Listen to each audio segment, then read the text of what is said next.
Warahmatullahi wabarakatuh.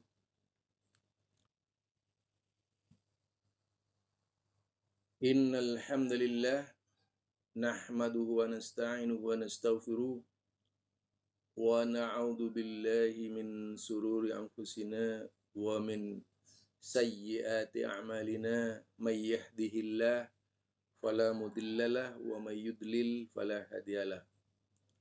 Allahumma shalli wa sallama tasliman katsira. Ikhwanul Muhammadiyah yang dimuliakan Allah,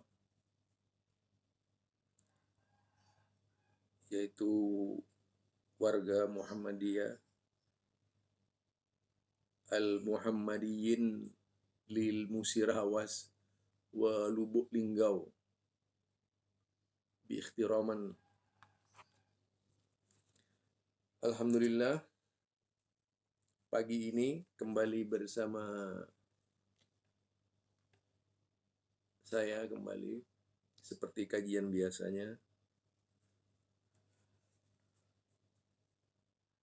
Kesempatan yang berbahagia ini yang akan kita angkat berkaitan dengan usul i'tiqad lil Muhammadiyah.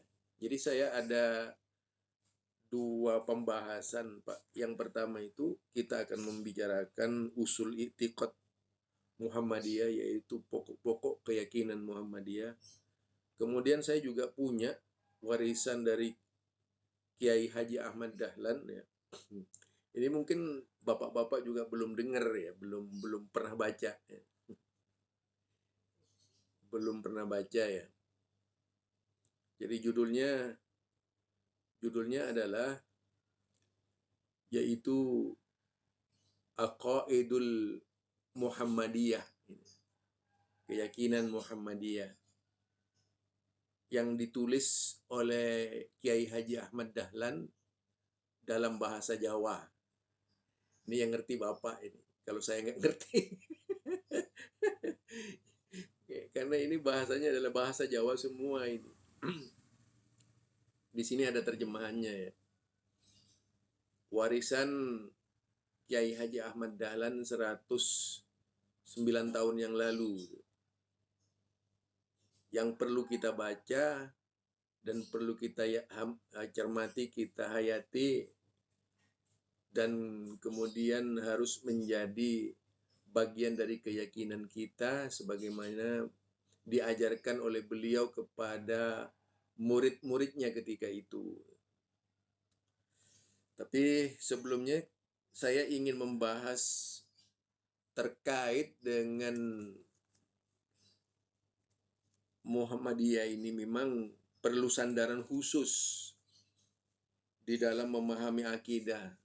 Persoalannya kalau kita itu hanya sebatas mengimani sesuai dengan kebiasaan orang di luar, di dalam perannya di organisasi mereka, tentu tidak akan ada perkembangan.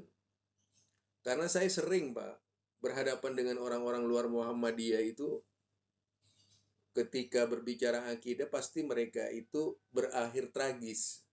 Kalau tidak ngamuk-ngamuk pasti misu-misu gitu. Kalau tidak ngamuk-ngamuk pasti misu-misu. Dan selalu menginginkan kita punya akidah seperti mereka ya.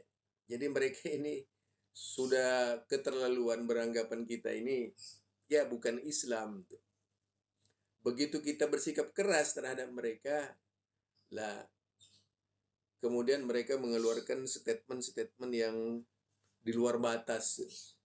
Begitu kita berbicara akidah kita, mereka anggap kita ini adalah sempalan Wahabi. Yang jelas serba salah berbicara dengan orang-orang di luar Muhammadiyah yang tidak paham Muhammadiyah itu.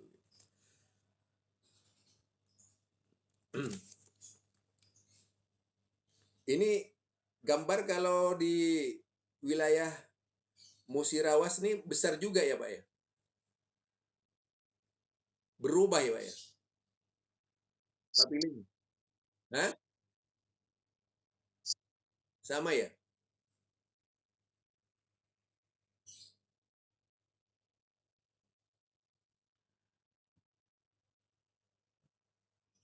Oh gitu ya. Ya ini ada di sini, jadi saya akan membacakan ya. Yang seris hadihi, ini usul i'tiqad lil Muhammadiyah. Saya namakan ini usul i'tiqad lil Muhammadiyah. Yaitu pokok-pokok keyakinan Muhammadiyah. Hadihi usulul aqaidis sahihah warada bihal Qur'an. Jadi usulul aqaidis sahihah ini Al-Qur'an menyebutkannya. Al-Qur'an dan As-Sunnah menyebutkannya. Wa syahidat bihal asarul mutawatiratu. Al-asarul mutawatir itu menjadi penguatnya, yaitu asar riwayat-riwayat yang datang dari para sahabat itu yang menjadi penguatnya. Famani taqada. Jadi famani taqada jami'a dzalika mukinan bih, siapa yang meyakini semua itu dengan penuh keyakinan, kana min ahlil haq was sunnah, maka dia termasuk ahlul haq was sunnah. Dia termasuk ahlul haq was sunnah. Ahlul haq was sunnah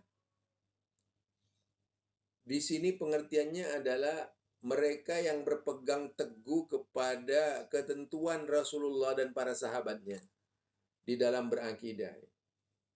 Mereka yang berpegang teguh kepada Al-Quran, mereka yang berpegang teguh kepada sunnah, mereka yang berpegang teguh kepada hadis dalam masalah akidah. Dan akidah itu tidak bisa hanya dengan sekedar menerima pemahaman dari seorang guru atau ustadz atau siapapun. Tapi dibutuhkan kecerdasan kita untuk lebih cerdas memahami apa yang dimaksud oleh Muhammadiyah itu dengan istilah ahlul haq was sunnah. Karena ini sering menjadi taming, menjadi perisai kelompok-kelompok tertentu yang ingin menyeret Muhammadiyah kepada paham mereka.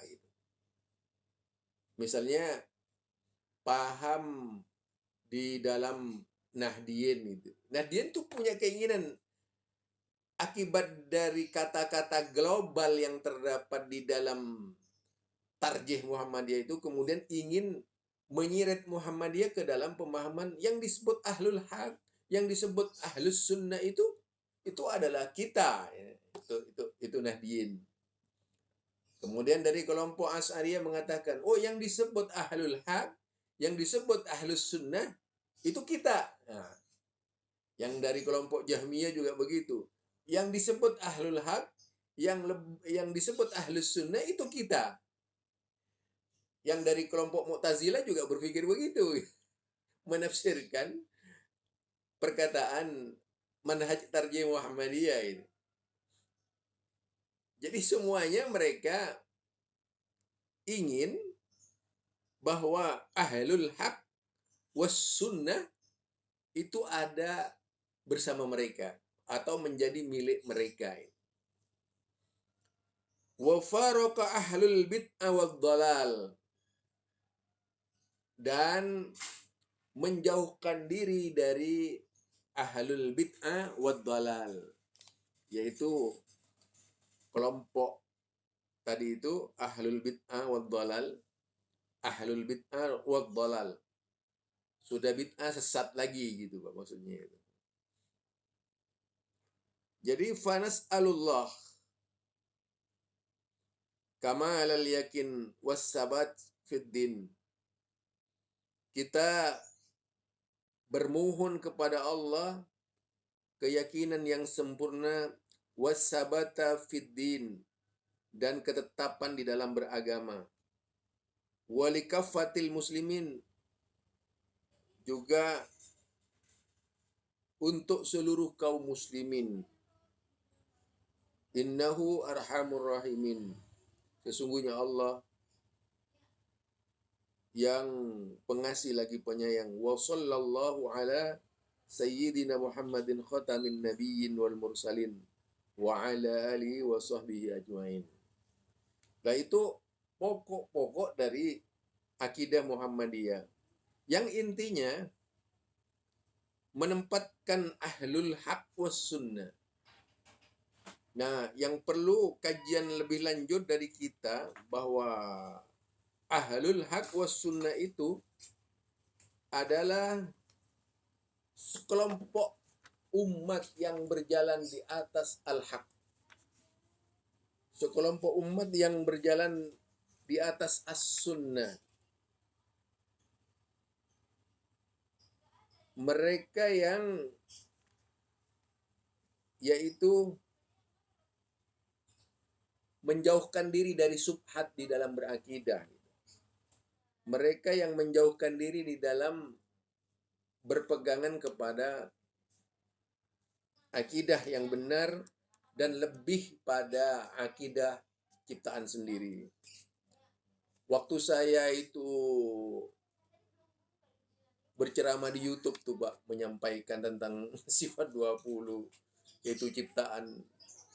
Itu rupanya beberapa kiai di Jawa Timur sempat menanggapi saya itu ya.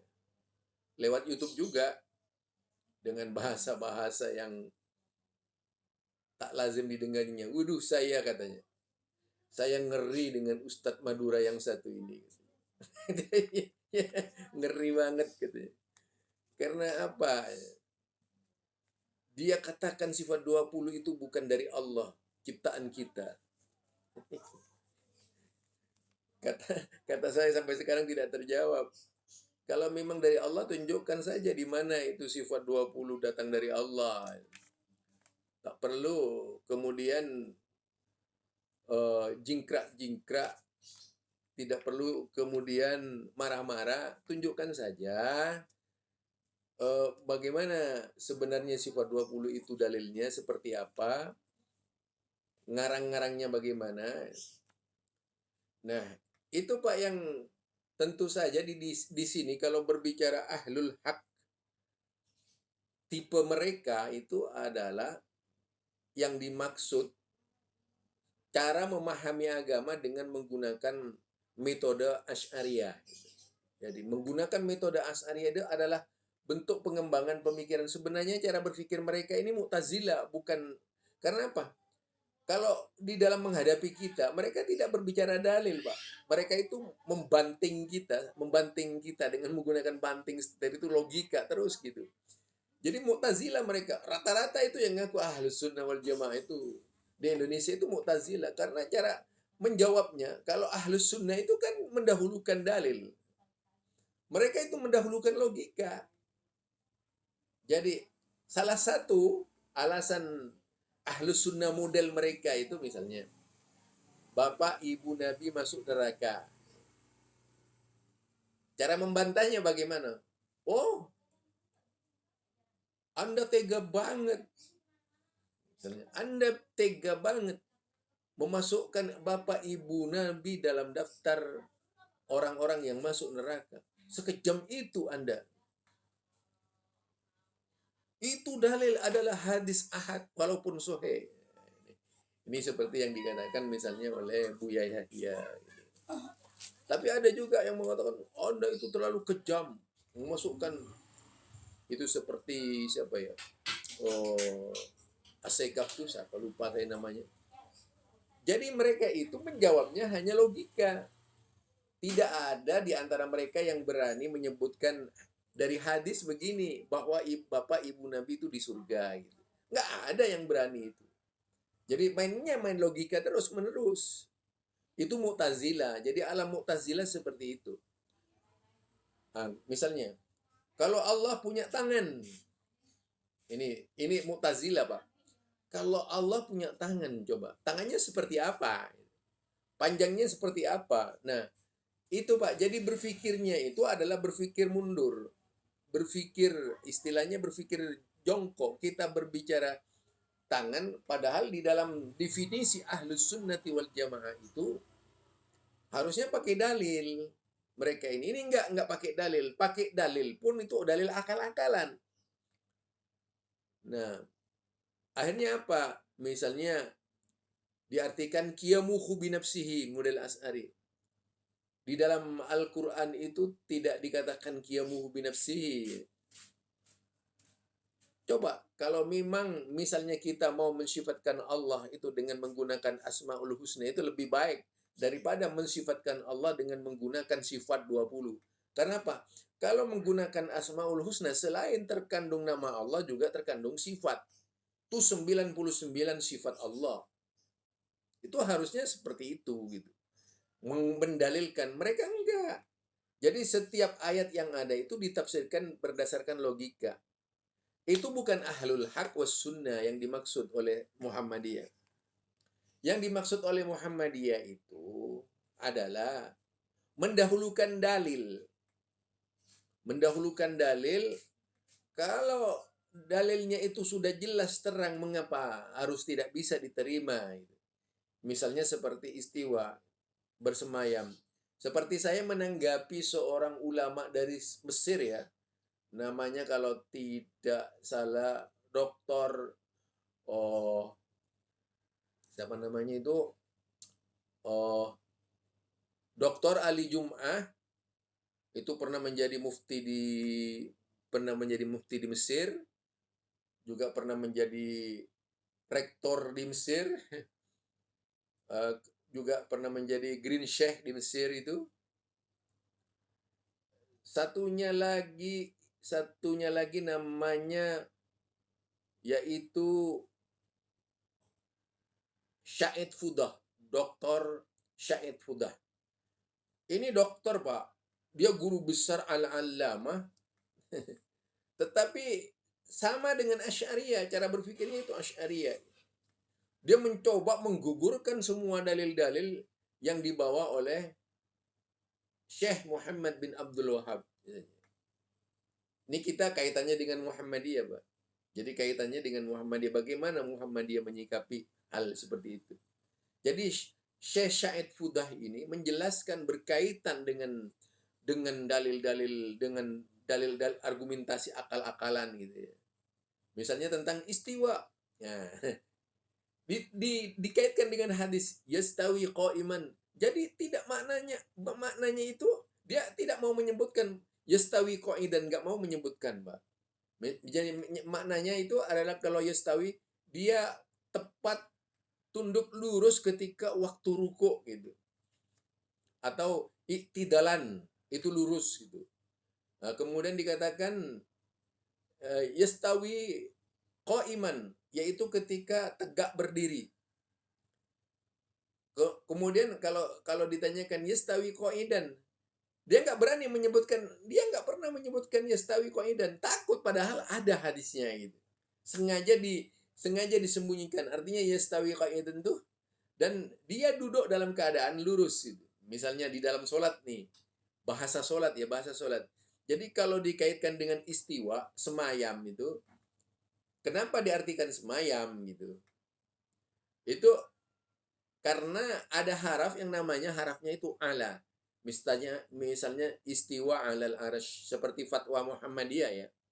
Istiwa alal arash itu fatwa Muhammadiyah. Bersemayam di atas aras. Kenapa diartikan semayam? Di Departemen Agama itu gitu. Nah itu mereka membantah itu salah terjemahan Departemen Agama.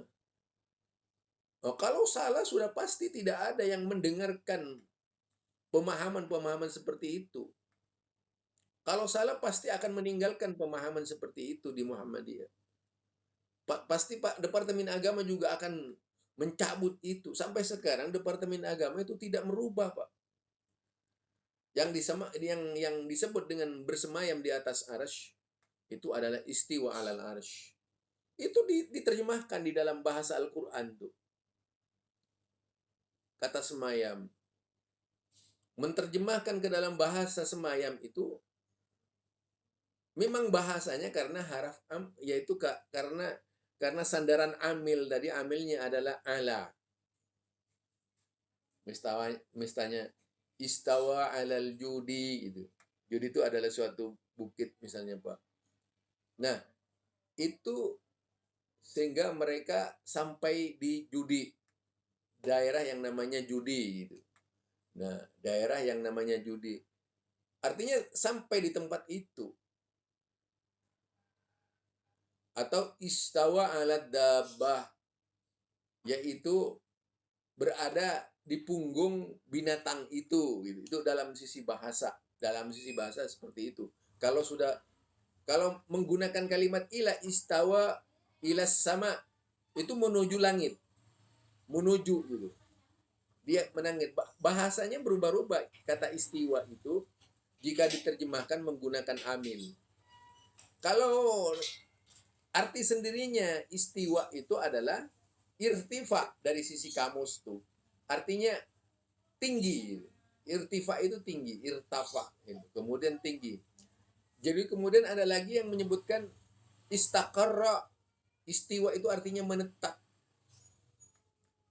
Itu dari sisi bahasa itu.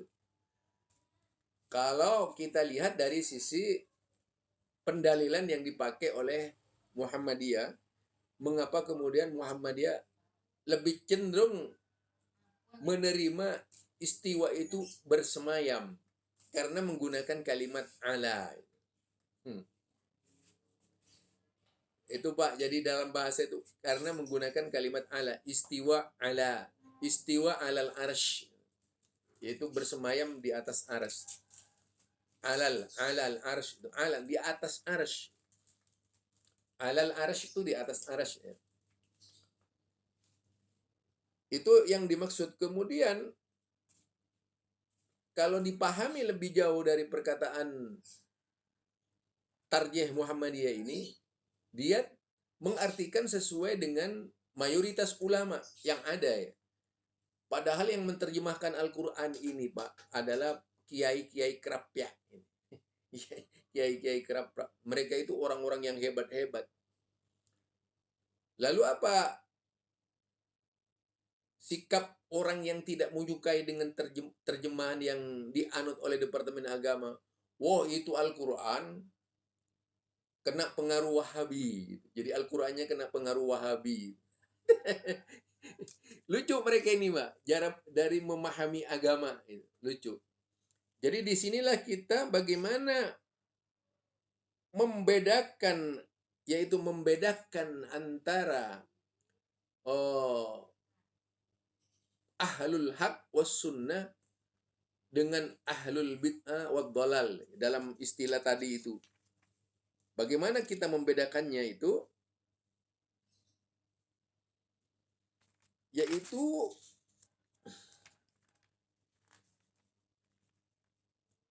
dengan tetap melihat konteks dari sisi ilmu, yaitu kaidah bahasa Arab. Harusnya melihat dari sana dulu. Kemudian pengertian menurut para ulama. Ketika Syahid Fuda ini menyebutkan enggak ada istilah istiwa itu bimaknal julus. Julus itu duduk, Pak. Ya kalau tidak paham dengan perkataan seperti ini, Pak, kita nggak bisa. Jadi alif dokter itu nggak ada. Saya sudah mengatakan saya ini adalah guru besar ahli bahasa Arab, kata beliau. Saya tidak pernah menemukan makna istiwa. Jadi dia mengatakan saya tidak pernah menemukan makna istiwa bimaknal julus dengan arti duduk gitu. Jadi akhirnya saya bilang, oh ini al-allamah yang sudah gelar al-allamah saja begitu terangnya di dalam kitab Bayan ya, yang ditulis oleh Syekh Imam At-Tabari, yaitu siapa namanya? Tafsir At-Tabari ya. Kemudian tafsir Ibnu Katsir dan beberapa tafsir lainnya yang menyebutkan al-istiwa bimaknal julus. Di antaranya Imam Mujahid. Nah, Imam Mujahid ini imamnya para mufassir. Dari seluruh mufassir di dunia dengan makna duduk. Jadi istiwa bimakna istiqrar, istaqarra. Jadi istiwa itu dengan makna menetap atau istiwa dengan makna julus, duduk. Tapi julus terus terang saja, bagaimanapun maknanya julus, qa'id, ya qa'ada, itu qa'ada itu juga duduk, Pak. Nah, bagaimanapun maknanya tetap saja laisa kamislihi syai'un wa huwas samiul basir. Tidak ada yang serupa dengan Allah gitu. Jadi jangan diartikan duduknya ya seperti manusia. Itu nggak boleh, Pak. Itu yang dilarang, kaifiyat namanya itu. Misalnya Allah bal yadahu mabsutotani misalnya. Kedua tangan Allah terbuka.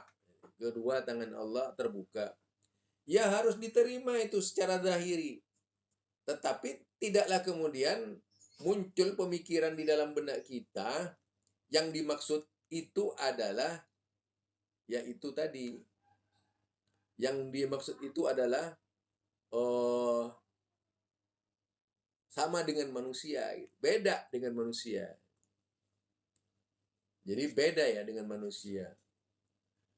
Tetap saja menggunakan kaidah laisa kamislihi syai'un wa huwas samiul basir. Itu harus dipakai oleh kita sebagai parameter menetapkan sifat-sifat Allah. Itu yang dimaksud dengan ahlul haq was sunnah, Pak. Karena tidak bergeser dari ketentuan Al-Quran dan As-Sunnah. Memahami Al-Quran, memahami hadis sesuai dengan tradisi para ilmuwan Islam yang lahir pada abad pertama, yang lahir pada abad kedua, ketiga.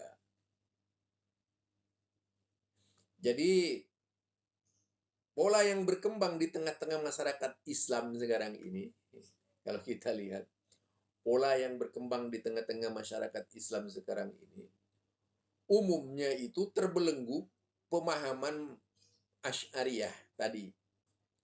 Jadi kalau misalnya berpikirnya, kalau Allah duduk, duduknya kayak apa ya? Nah, yang tidak boleh ketika kita muncul dalam benak kita duduknya kayak apa. Ini ditulis oleh sebuah buku alumni Mesir namanya Ustadz Wahyudi itu ya. Ustadz Wahyudi. Itu. Jadi ini pemahaman begini nih dianggap pemahaman yang bertentangan dengan Asy'ariyah. Karena beliau ini salah satu anak muda Muhammadiyah yang terdoktrin paham Asy'ariyah. Jauh-jauh ke Mesir membawa bakat menjadi seorang Asy'ari. Jadi menyalurkan misi-misi Asy'ariyah. Mereka itu punya pasukan khusus. Mereka punya pasukan Sebernya juga ada itu, Bang. Jadi Sebernya ini kayak NU itu kan. Kalau ngomong dengan saya sudah di luar batas. Saya itu pernah masuk di grup akidahnya namanya Al-Muflihun milik beliau. Wow. Itu yang garang itu anak buahnya. Rata-rata anak buahnya bukan orang Muhammadiyah. Rata-rata anak buahnya itu orang-orang di luar Muhammadiyah. Mereka senang dengan beliau karena paham Asy'ari tadi. Nah, itu Pak, di antaranya ya, pemahaman kita yang bisa bisa diakses dalam Tarjih Muhammadiyah. Bagaimana sebaiknya kita berakidah? Di dalam buku ini ada buku dalam kitab Aqaidul Iman. Jadi Aqaidul Iman Wow.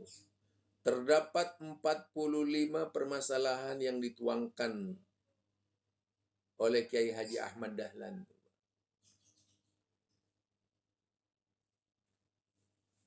Jadi di sini beliau menyebutkan apa wajib uang urep gitu. Jadi apa kewajiban orang hidup itu gitu. Nah, di situ tuh dalam bentuk pertanyaan semua. Dalam bentuk pertanyaan semua, apa mung tomrat wong lanang bae? Ini ya. Apakah hanya wajib bagi pria saja gitu? Apa tegese agama Islam? Apa arti dari agama Islam? Nah, itu ini tulisan Ahmad Dahlan, Mbak. Jadi Bapak barangkali baru dengar nih. Kemudian apa tegese siji-siji ini pernatan 5? Apa arti masing-masing dari hukum yang 5 itu? Pernataan 5 iku diarani opo? 5 hukum 5 itu disebut apa? Jadi ini ada 40 pertanyaan yang ditulis oleh Kiai Haji Ahmad Dahlan. Nah, kalau kita lihat penjelasannya beliau ini di dalam buku Kiai Haji Ahmad Dahlan,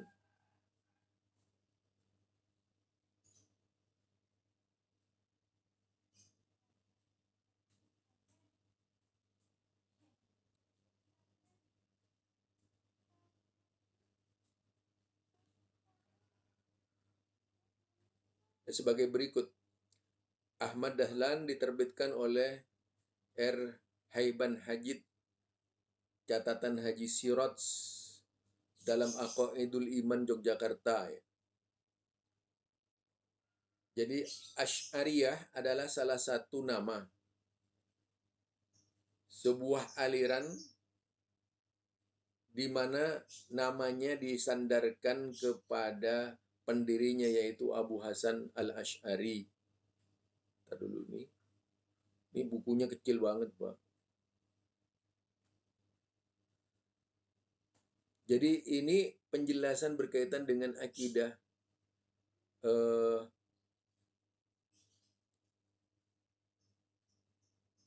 yaitu apa ini ya? Keprija tegese ngimani apa? Ngimanake Gusti Allah. Bagaimana maksudnya beriman kepada Allah? Bahasa Jawanya saya kurang tahu bahasa Jawa, Pak. Sulit banget ya. Nah, ini yang kemudian banyak di dalamnya tulisan-tulisan yang diarahkan kepada oleh kelompok tertentu diarahkan kepada Asy'ariyah gitu. Padahal kalau saya baca tidak ada satupun yang Asy'ariyah. Jadi misalnya bagaimana beriman kepada Allah. Itu wajar pertanyaan begitu, bagaimana beriman kepada Allah. Kalau kita yang tanya bagaimana Allah itu yang keliru. Yang bertanya bagaimana beriman kepada Allah, itu yang dibenarkan. Jadi ini tulisan beliau ada 45 yang jelas-jelas tujuannya menerangkan akidah Kiai Haji Ahmad Dahlan yang menjadi pandangan beliau selama ini. Nah, mengenai Asy'ariyah ini, ketika beliau berumur 40 tahun, Asy'ariyah itu melakukan hijrah ke Baghdad dan wafat di sana pada tahun 324 Hijrah, 935 Masehi. Menurut Ibnu Asakir, ayah Asy'ari adalah seorang yang berpaham Ahlus Sunnah dan beliau juga seorang ahli hadis. Namun setelah sepeninggal ayahnya, Ibunda Asy'ari menikah lagi dengan seorang tokoh Mu'tazilah yaitu Abu Ali Al-Juma'i. Sejak kecil Asy'ari dididik oleh ayah tiri sekaligus gurunya yang berpaham Mu'tazilah, sehingga Asy'ari menjadi salah satu tokoh Mu'tazilah. Selain menjadi tokoh Mu'tazilah, Asy'ari juga berguru kepada ulama lain tentang hadis, fikih, tafsir, bahasa, serta beliau juga belajar fikih Syafi'i kepada orang ahli fikih Abu Ishaq Maruzi, seorang tokoh Mu'tazilah di Basra.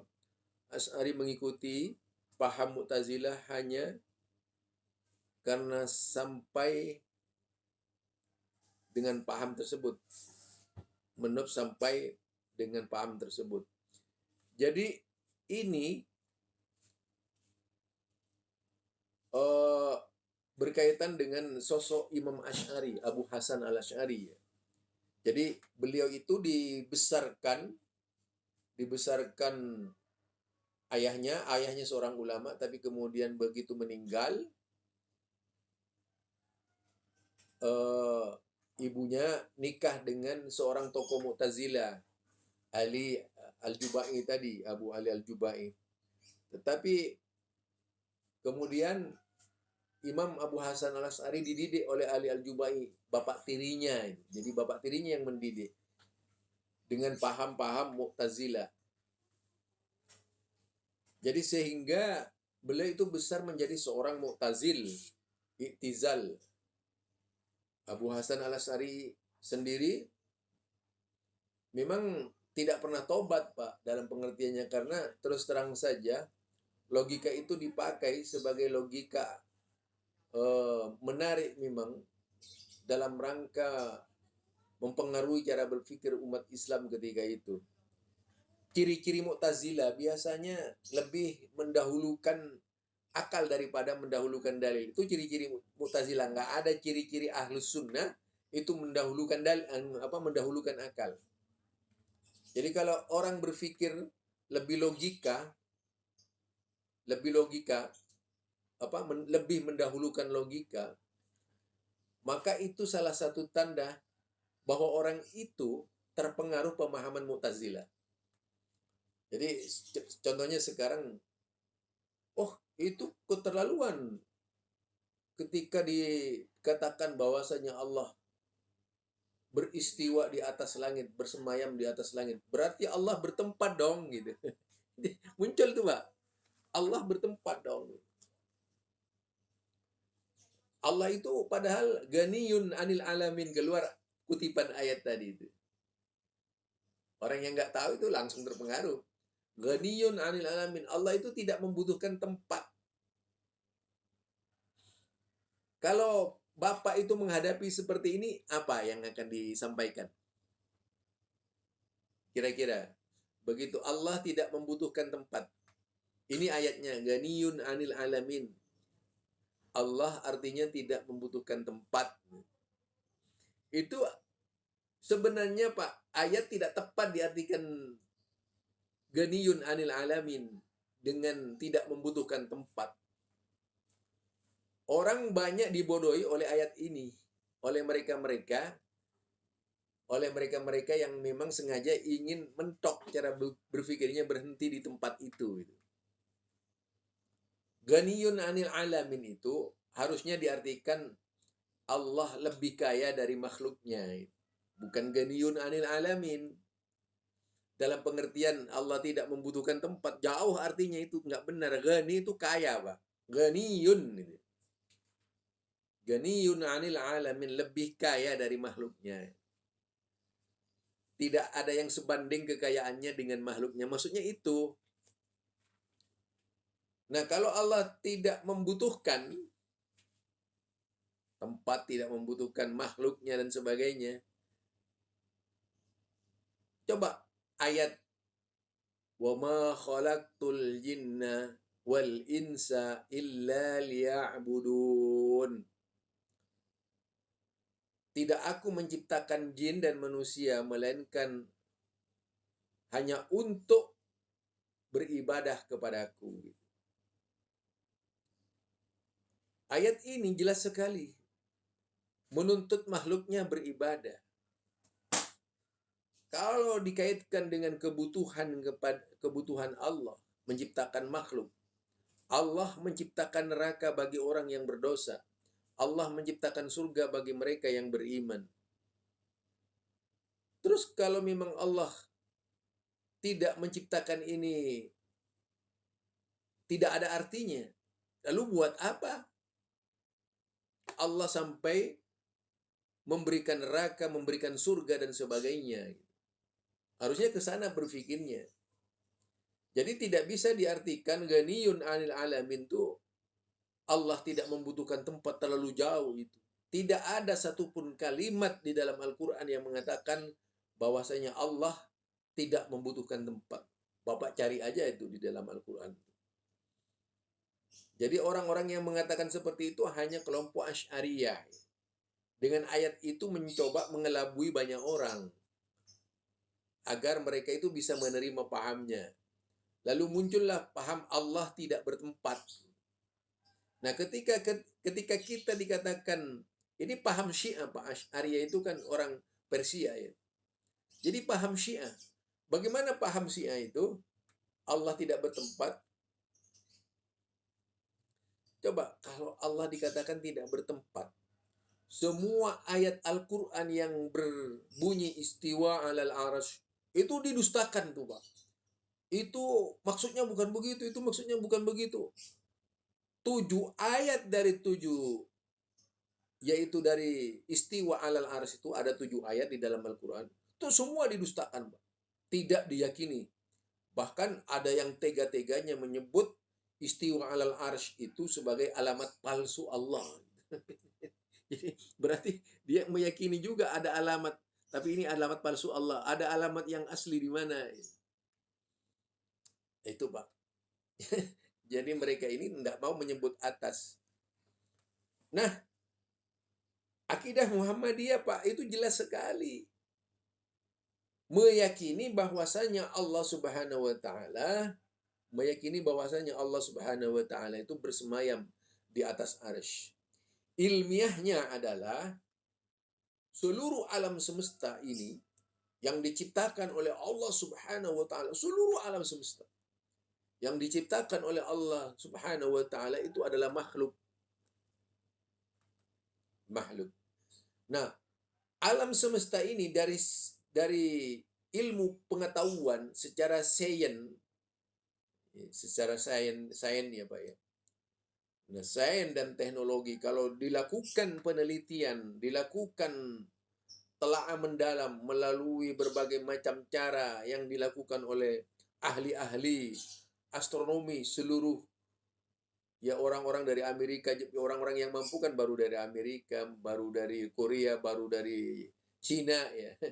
Belum ada di Indonesia astronomi yang masuk yang naik ke luar angkasa itu. Nah, alam semesta ini batas, Pak. Ada batasnya. Jadi ada batasnya, Pak, alam semesta.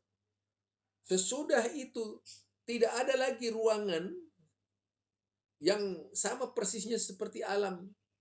Itu betul-betul menjadi ama. Makanya aina Allah qabla samawati, aina Allah qabla khalaqas samawati wal ardi dalam hadis itu. Di mana Allah ketika Allah belum menciptakan langit dan bumi. Itu hadis, Pak. Saya ini hadisnya mana? Kalau Bapak jawabnya gimana? Aina Allah, di mana Allah qabla khalaqas samawati wal ard. Di mana Allah sebelum menciptakan langit dan bumi. Kira-kira jawabannya bagaimana, Pak? Pak Piling kali. Jawabannya gimana kira-kira Pak Piling? Di mana Allah? Hah? Itu kan.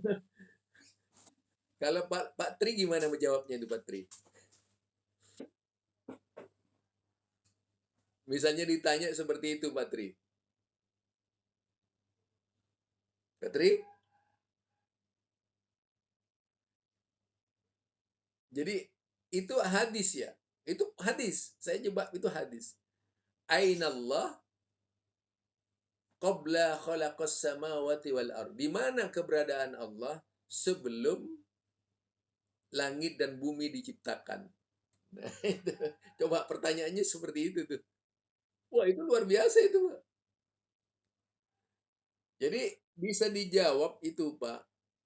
Menurut hadis juga jawabannya. Jangan menurut akal. Kalau lari kepada akal itu tidak akan menemukan jawaban. Larinya Rasulullah ketika ditanya seperti itu, fi ama itu dalam telaah sains, ya, ama itu dalam telaah sains sesuatu yang belum ada alamnya.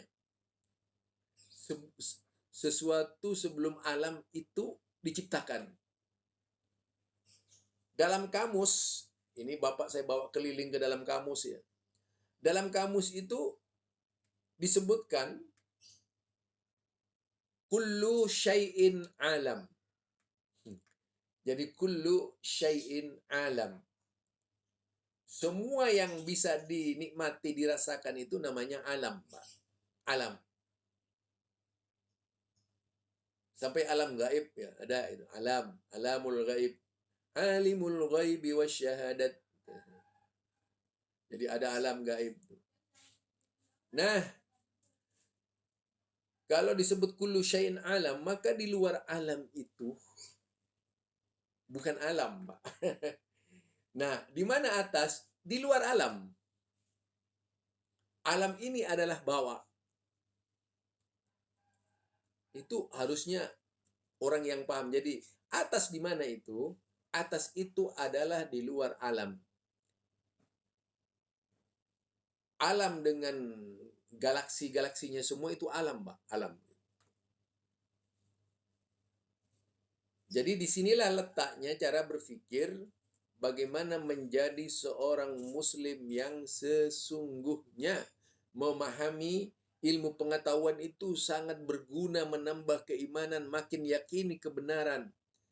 Kalau kita amati peristiwa alam semesta yang disebut dengan ledakan besar itu, atau Big Bang ya, itu ledakan besar namanya, Pak. Itu benar-benar adanya di barat, di daerah Eropa itu, terutama di London, Inggris itu, kepala polisi yang yang melindungi dulu itu siapa namanya, yang membuat The Satanic Verses itu, Salman Rushdie, yang menulis ayat-ayat setan penghinaan terhadap Al-Quran, itu tergugah, Pak, membaca tulisannya Salman Rushdie. Kenapa ya, katanya, kepala polisi di Inggris ini, kepala polisi di Inggris ini penasaran kenapa ya umat Islam begitu marah. Kalau Injil, Pak, dimaki-maki, mereka nggak marah itu. Tapi kalau Al-Quran dimaki-maki, umat Islam dimarah. Lah, marahnya itu rupanya menjadi berkah kepada polisi ini. Kepala polisi Inggris ini. Mengapa ya kok umat Islam marah ketika Al-Quran dihina? Dia baca, Pak, Al-Quran. Begitu sampai kana taratkan, dahulunya langit dan bumi itu adalah sekepal gitu. Kemudian meledak. Wah, ternyata katanya ini ternyata teori Big Bang sudah ditemukan Muhammad 1400 tahun yang lalu, sebelum teori Big Bang ditemukan oleh mereka itu. Luar biasa itu, Pak. Akhirnya apa? Polisi ini yang tadi ikut-ikutan menghina Al-Quran, Pak, masuk Islam. Kepala polisi. Jadi di sini, Pak, letaknya kita belajar ilmu pengetahuan. Setiap yang berkaitan dengan kaunia itu, jika diterjemahkan dalam bahasa sains ya, diterjemahkan ke dalam bahasa sains, itu tentu perlu telaah mendalam. Barangkali itu. Jadi ini yang mungkin perlu menjadi salah satu pemahaman kita di dalam memahami tentang Allah Subhanahu wa taala, yaitu bukan hanya menggunakan bahasa-bahasa yang tidak kita mengerti, tapi juga kita menggunakan bahasa sains di dalam membuktikan kebenaran. Setelah kita membaca Al-Quran, setelah kita membaca Sunnah Nabi, perlu dibuktikan dengan bahasa perbuatan, yaitu melalui telaah ilmu pengetahuan, sains, dan teknologi. Itulah yang akan membawa kita pada sebuah pengertian tentang hakikat kebenaran, sehingga kita menemukan hakikat kebenaran yang diinginkan oleh Allah Subhanahu wa taala. Sehingga kita sampai pada tingkat keimanan, kualitas keimanan yang diinginkan oleh Allah Subhanahu wa taala. Barangkali itu Pak yang jelas, pemahaman-pemahaman seperti ini harus diyakini, karena sekarang benturannya di situ Pak. Kalau dilihat dalam YouTube itu, hampir seluruh kiai-kiai di YouTube itu menjadi salah satu alternatif pemahamannya adalah Asy'ariyah. Nah, kita bukanlah Asy'ariyah. Di Muhammadiyah itu tidak ada Asy'ariyah. Itu saja barangkali. Mudah-mudahan Allah Subhanahu wa taala menjadikan kita sebagai hamba-hamba Allah yang cerdas dan mampu memahami setiap kebenaran yang datang dari Allah dan Rasul-Nya, sehingga kita kategori sebagai hamba Allah selamat dunia dan akhirat. Subhanakallahumma wa bihamdika asyhadu an la ilaha illa anta astaghfiruka wa atubu ilaik. Assalamualaikum warahmatullahi wabarakatuh.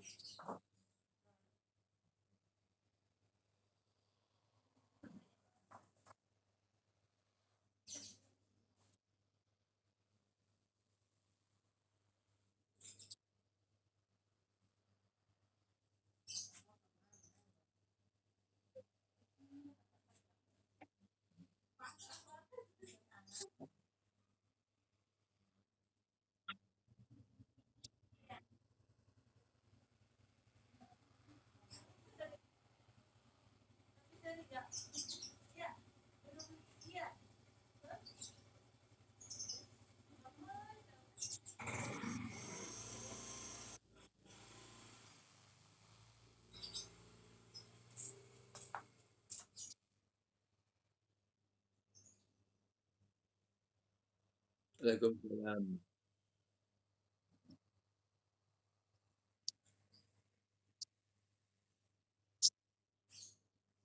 Hmm.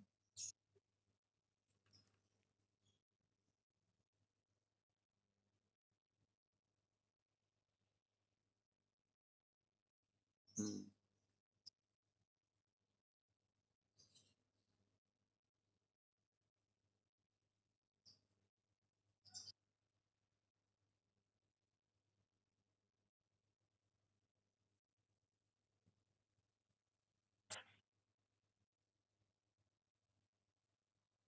Hmm.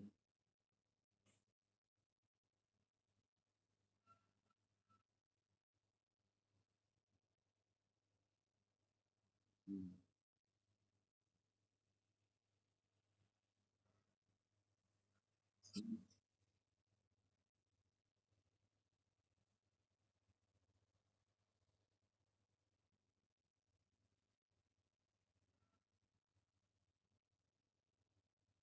Hmm.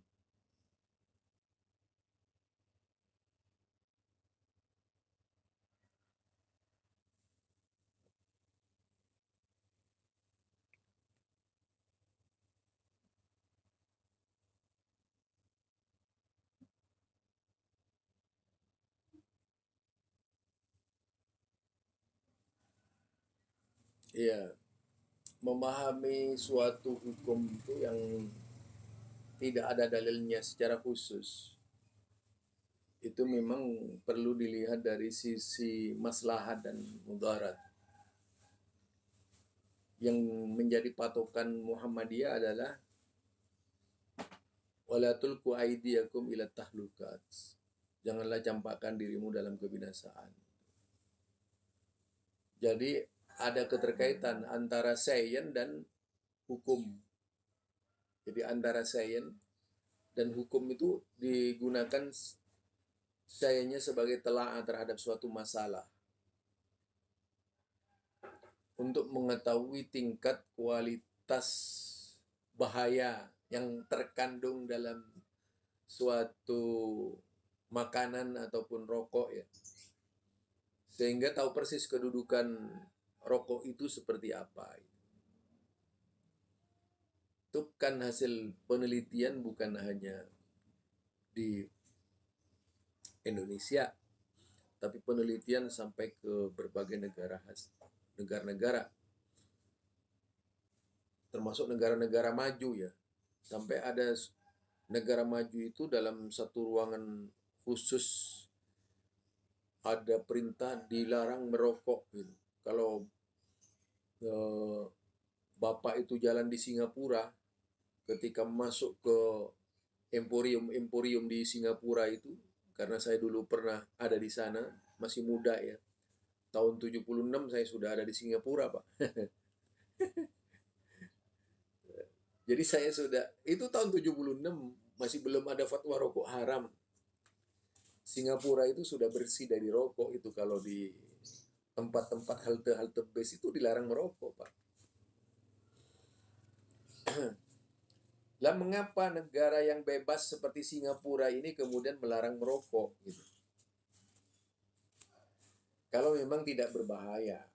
Mengapa kemudian di ruangan ber-AC dilarang merokok? Kalau memang tidak berbahaya. Kan gampang sebenarnya. Ya. Artinya tingkat bahaya rokok ini luar biasa. Sampai setiap orang yang berlalu di tempat-tempat ber-AC selalu dituntut tidak merokok. Kalau di Jakarta kan baru dilarang merokok di ruangan ber-AC. Nah, sekarang kereta api juga sudah dilarang, Pak. Jadi semua rokok di kereta api tidak boleh merokok itu. Kalau dulu kan bebas merokok di kereta api itu kan. Itu fakta, rokok diakui secara mayoritas bahwa rokok itu berbahaya. Itu saja sudah logika sekali. Kalau kemudian keluar hukum tentang haramnya rokok. Apa yang diangkat oleh Muhammadiyah itu bukan hanya sekedar feeling, tetapi hasil telaah mendalam pada setiap peristiwa-peristiwa yang terjadi. Jadi peristiwa-peristiwa yang terjadi. Mengapa kemudian Muhammad itu mengharamkan rokok? Coba di Malaysia apalagi itu ya. Saya itu kan dulu di daerah-daerah yang penuh dengan AC biasanya larangan merokok itu ada. Termasuk di halte-halte bus itu, kereta api. Itu semuanya ada larangan merokok, Pak. Pesawat larangan merokok. Yang membuktikan bahwasanya rokok memang tidak menyehatkan. Rokok itu penyakit. Orang yang sudah kecanduan rokok, Pak, itu bagi orang Madura, ini kecanduan rokok di Madura, lebih baik putus istri daripada putus rokok. Jadi lebih baik putus istri daripada putus rokok. Itu orang Madura. Di Jawa nggak ada ya, Pak. Karena dia itu marah-marah kalau nggak merokok itu. Jadi ada seorang itu eh, mencuri karena tidak merokok, Pak. Orang lapar masih bisa ditahan, tapi kalau rokok, Pak, itu begitu lari ke ubun-ubun, apa saja akan dilakukannya agar bisa merokok. Sampai mencari batangan-batangan rokok, potongan-potongan rokok yang sudah dibuang itu.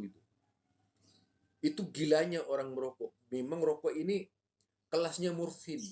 Hanya saja karena rokok ini merebak ya, lebih dahulu, seandainya itu dulu sama morfin sama merebaknya, mungkin dilarang juga rokok secara total gitu. Rokok ini jahat, Pak. Jadi orang kalau sudah kecanduan rokok, mendingan tidak makan. Mendingan, pasti yang biasa dilakukan oleh seorang suami terhadap istrinya itu rokok. Kalau suaminya perokok, itu pasti itu. yang didahulukan. Rokok dulu diminta sebagai sarapan. Rokok kemudian duduk-duduk kopi dan sebagainya. Itu yang kita lihat. Jadi yang jelas hal-hal seperti ini tidak layaklah diamalkan oleh kita sebagai warga Muhammadiyah. Yang jelas makanya Muhammadiyah beranggapan rokok itu haram. Ya, karena di situ saya Pak kalau mengadakan perjalanan di Jakarta itu, wah siswi-siswi SMP itu biasanya kalau SMP nih Pak, itu kan oleh pacarnya dipaksa merokok. Di jalan-jalan tuh Pak dia dengan pakaiannya.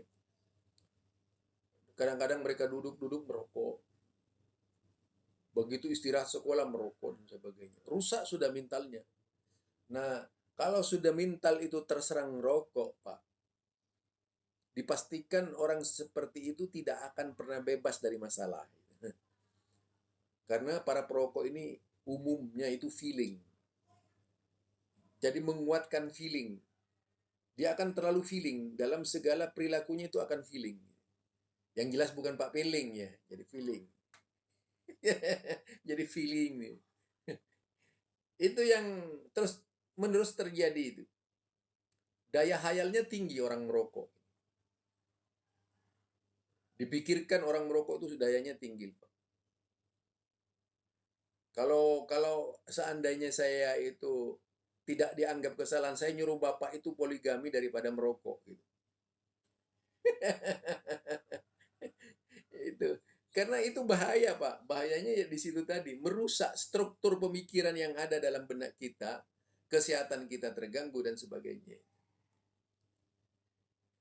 Itu. Jadi mengapa kemudian lahir hukum seperti itu walaupun banyak warga Muhammadiyah? Karena banyak mereka itu yang tidak mengerti. Mereka kecanduan sebenarnya untuk melepaskan dari rokok. Coba seperti saya aja.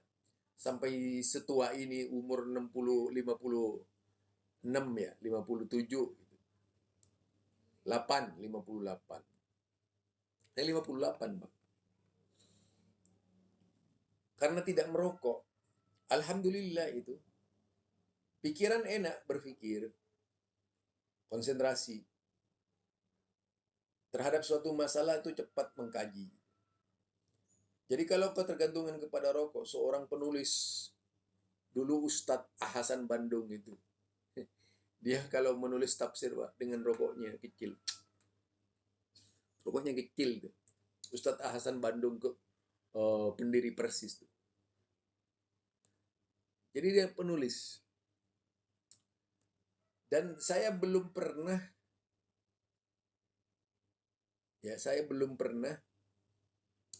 membaca kalau Kiai Haji Ahmad Dahlan itu merokok. Jadi hampir saya tidak pernah melihat artikel bahwa Kiai Haji Ahmad Dahlan merokok. Belum ada ya. Karena memang rokok itu merangsang seseorang lebih pada kejahatan. Membunuh karakter kita itu rokok itu. Yang sebelumnya kita sebagai manusia membuat kita menjadi orang yang tidak manusiawi. Itu Pak tentang rokok ya. Jadi intinya mengapa banyak warga Muhammadiyah yang belum tobat itu karena mereka belum memahami yang sebenarnya tentang rokok itu sendiri. Kalau saya ada pengalaman tertentu Pak rokok ini. Tokoh-tokoh Muhammadiyah juga. Seperti Kiai Haji Asrori Hermani, beliau punya pondok pesantren Al-Azhar di Sumeneb, Madura. Saya main. Wow, kalau debat Pak, mengenai hukum rokok sampai larut malam jam 1. Karena dia perokok. Kalau memang mau mati, kita mati. Mana ada itu seorang kakek merokok sampai umurnya sekian-sekian, itu tetap saja sembuh. Rupanya yang tidak dilihat oleh beliau itu adalah dampak. Jadi dampaknya itu yang tidak dilihat. Bagaimana dia itu memakan tubuh kita itu rokok itu nggak diangkat oleh dia. Sehingga berkeyakinan bahwa rokok itu bisa membawa nikmat.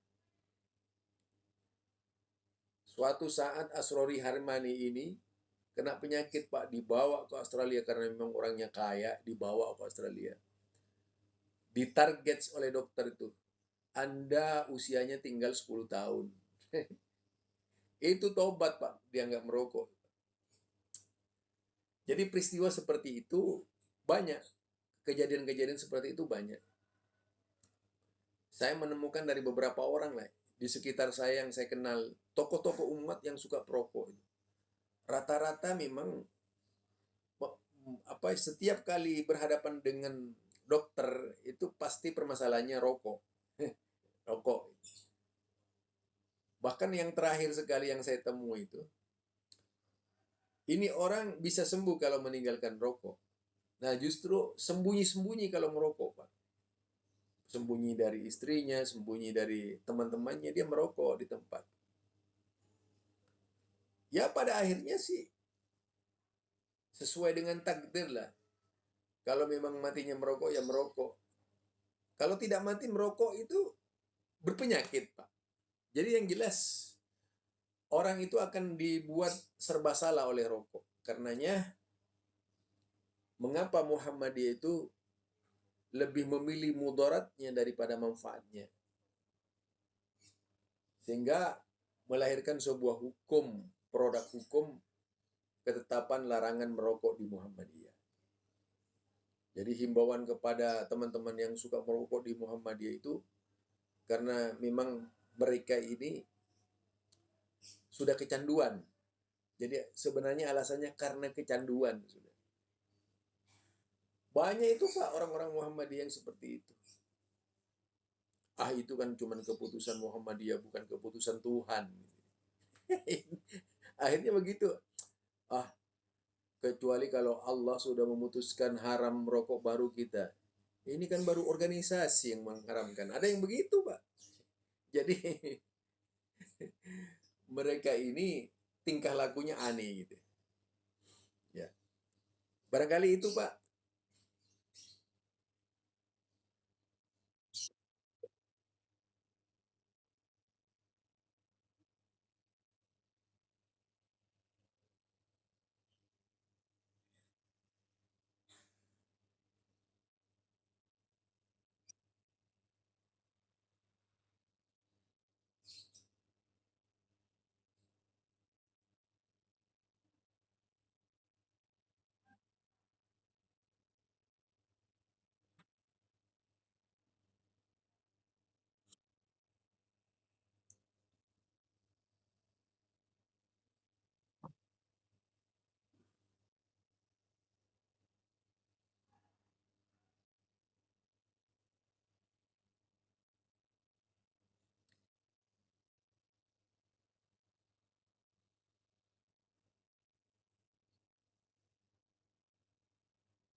Ya, tadi kan saya katakan, kalau di dalam Al-Quran itu kita lihat sesuatu yang membahayakan, yang tak disebutkan dengan Al-Quran, itu harus dilihat dari dampak. Ada yang namanya hukum kias. Melihat dampak kias. Kiasnya itu misalnya minuman yang memabukkan. Istilah memabukkan itu membuat seseorang lupa dengan dampak yang akan dialami oleh orang tersebut. Nah, itu kalau dari sisi kias namanya, ya dikiaskan itu, Pak. Dilihat tingkat tingginya pengaruh alkohol, tingginya di mana letak bahayanya rokok, bahayanya, mudaratnya. Lah, mudaratnya itu yang dijadikan kajian dalam dunia fikih. Mudaratnya itulah yang akan melahirkan kesimpulan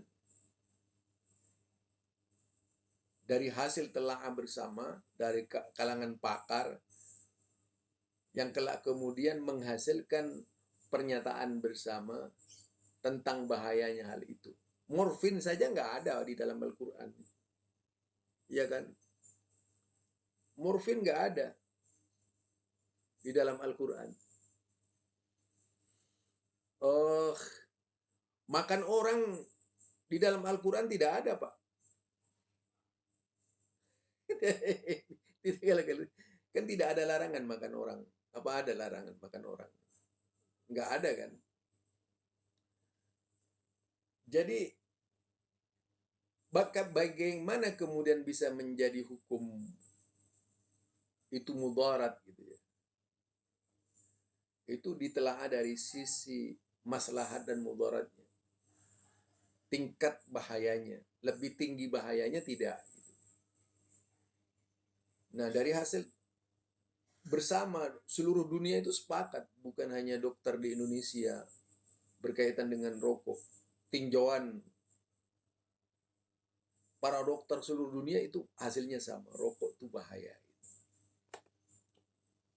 Jadi rokok itu di iklan yang lucu di iklan, Pak. Kalau di iklan-iklan rokok itu dibaca itu di mana-mana. Rokok bisa membunuhmu. Tapi dijual juga di toko-toko. Jadi sengaja memang apa namanya? Yaitu menjadikan rumah itu sebagai kuburannya. Nah, itu Pak. Jadi kalau langsung dibicarakan dari sisi ketidakadaannya hukum langsung dalam Al-Quran, ya jelas tidak ada. Tapi dari sisi pilah fikih, kembali kepada mudarat. Sesuatu yang mudarat dan dibuktikan kemudaratannya lebih besar. Mudarat tuh gini Pak, yang disebut mudarat itu tidak harus negatif. Mudarat itu ketika seseorang tidak bisa menyimpang dari rokok, tidak bisa meninggalkan rokok, itu sudah mudarat Pak namanya. Jadi tidak bisa dia menanggalkan rokok sebentar saja. Itu sudah semaput, pusing kepalanya itu, terganggu segala. Nah, itulah penyebab utamanya. Mengapa kemudian lahir hukum rokok di Muhammadiyah. Begitu, Yan.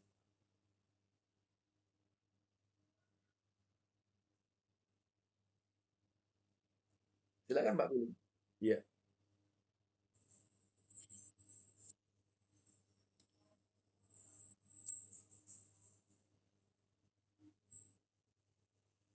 Waalaikumsalam. Silakan.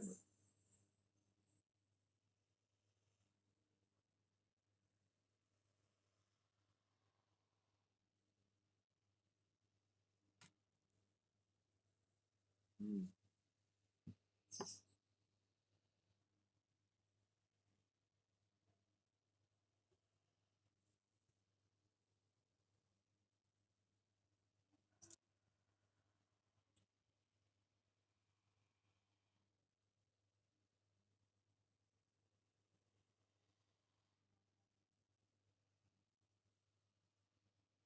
Ya. Hmm.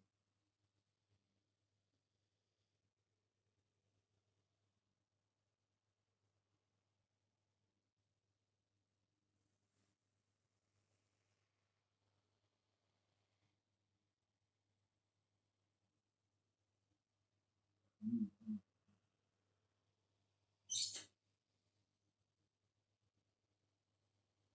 Hmm.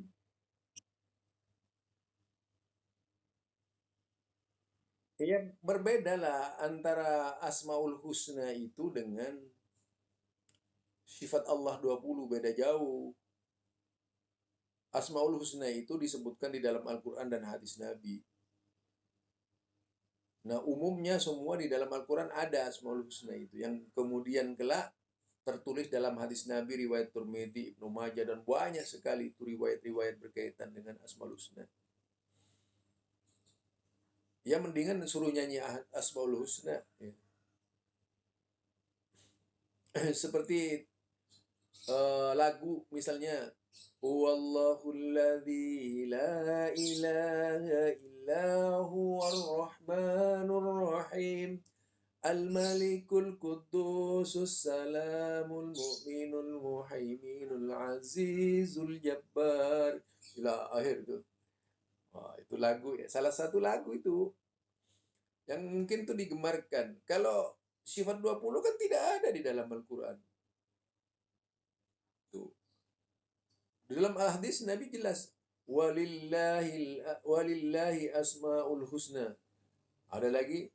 Walillahi tis'un wa tis'ina isman. Dan bagi Allah lah asma'ul husna, nama-nama yang baik. Dan bagi Allah lah 99 nama yang baik. Itu hadis Nabi. Man ahsaha dakhalal jannah. Siapa yang menghafal asmaul husna pasti masuk surga. Nggak ada man ahsah, ya man ahsaha, misalnya walillahi isrina sifat. Sungguh bagi Allah ada 20 sifat. Nggak ada hadis begitu tuh. Nggak ada ya. Karena bikinan orang. Teori. Jadi orang yang bikin itu gitu. Jadi kualitasnya sudah beda. Asmaul husna itu Al-Quran dan hadis. Kemudian sifat 20 itu bikinan orang. Kalau begitu dikatakan bikinan orang, marah itu. Orang yang Madura yang satu ini berani banget mengatakan bahwa sifat 20 itu bikinan orang. Lah kalau tidak bikinan orang, lalu mana di dalam Al-Quran disebutkan sifat 20 itu? Lah Allah yang bikinnya itu manusia. Kalau sudah Allah yang bikin manusia, kalau manusia yang bikin Allah itu sudah salah namanya. Artinya kan yang bikin Allah itu manusia. Kalau sifat 20, sifatnya saya Zulkarnain El-Maduri itu. Punya mata, punya hidung, punya telinga dan itu jelas saya punya mata, saya punya hidung, saya punya telinga. Itu sifat saya. Saya punya tangan. Masa kemudian Allah disifatkan oleh manusia? Berarti yang membuat Allah itu adalah manusia. Ya mendingan disuruh ngafal Asmaul Husna lah 100 kali gitu kalau saya seperti itu. Kalau hanya sekedar ujian ya nggak apa-apa, dijawab aja tuh. Karena memang sudah kadaluarsa diperkenalkan seperti itu tentang sifat 20 Al-Maturidiyah Asy'ariyah. Jadi di situ membatasinya itu dilarang oleh agama itu. Kalau cuma 20 nama itu sifat Allah itu sudah membatasi namanya. Apalagi ditulis di dalam Aqidatul Awam, sifat wajib bagi Allah. Jadi dia sifat wajib bagi Allah. Kapan Allah mewajibkan gitu. Itu yang saya maksud ya. Allah kok mewajibkan sifat kapan? Yang ada itu Asmaul Husna. Nah, kalau yusabbihu lillahi ma fis samawati wa ma fil ardh Al-Malikil Qudusil Azizil Hakim. Itu semua di dalam surat Jumat ada begitu. Al-Malikul Quddus. Ghafurur Rahim. Al-Quran itu. Alimul Kabir. Jadi Alimul Kabir. Ada semua di dalam Al-Quran. Ghafur Syakur. Kan ada gitu. Al-Quran semua itu. Nah, karenanya di dalam hal ini yang harus dipelajari itu dihafalkan kepada anak kita, suruh ngafal Asmaul Husna. Mau sistem lagu kayak apa terserah lah. Seperti yang saya nyanyikan tadi itu. Kan banyak di kaset-kaset. Nanti ngaranglah lagu arsminnya itu dari Muhammadiyah. Lagu Asmaul Husna Muhammadiyah. Jadi itu perlu digubah oleh kita itu. Begitu Mbak Susi. Jadi tidak apa-apa dihafalkan dalam rangka ujian, tapi harus lebih konsentrasi untuk menghafal Asmaul Husna. Karena tadi itu dikatakan man ahsaha dakhalal jannah. Siapa yang hafal Asmaul Husna pasti masuk surga. Nah, nggak ada siapa yang hafal 20 sifat pasti masuk surga, nggak ada. Begitu, Pak.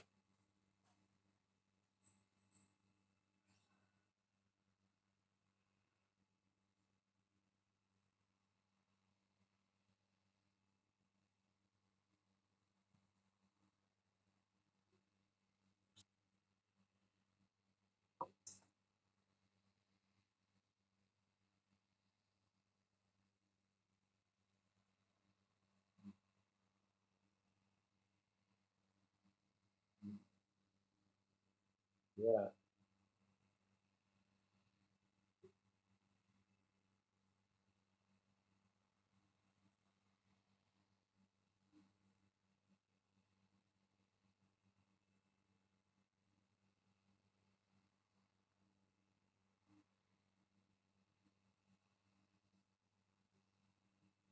yang nggak ada itu di Muhammadiyah.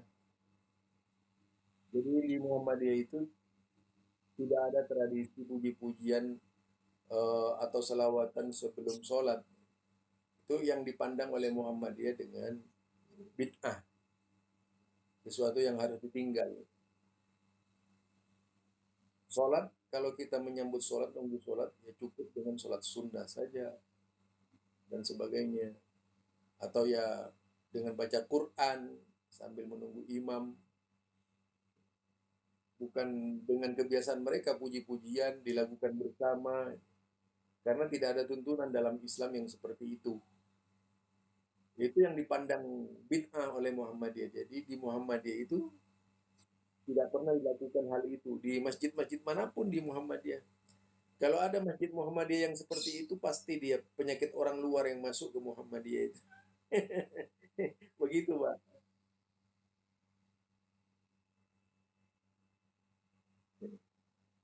Ya, ya, ya.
Waalaikumsalam.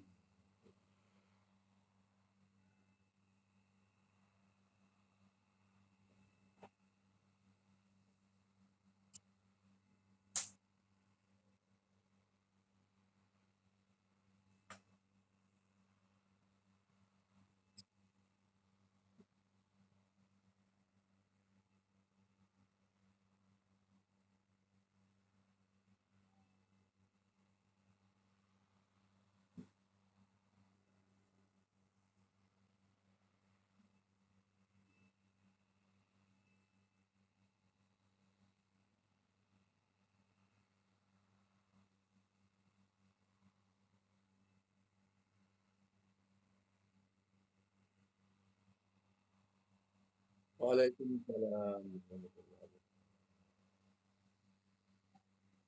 Langsung, Mbak.